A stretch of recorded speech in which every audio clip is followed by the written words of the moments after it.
Hello po, ito kwento ko lang po yung luya, ginger na tinanim ko. Ang size po ng ginger na tinanim ko sa loob is 1 pulgada o 1 inch. Kaya ang cute-cute ng kanyang dahon yan. Kwento ko sa inyo ulit pag siya after 100 days pag i-harvest ko na ho. Ito yung magpapatangkad sa kanila. Yan, pag tuloy-tuloy siya hanggang lumaki siya. Ibabalita ko sa inyo after 100 days kung ilang height ang 1 inch na luya. Kasi dito sa kabila, ito po, tinanim ko to,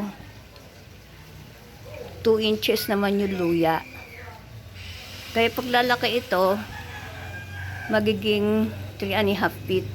Ito ho, ang edad niya is 1.5 month. 1.5 month yung height niya, naging 1 foot and a half o 19 inches na po siya ngayon. Yan, tapos nanganak pa ho, ayun o. So, effective po yung ginamit kong lupa na long soil together with river sand para makatipid po. Ayan. Kaya po magtanim na rin kayo ng luya.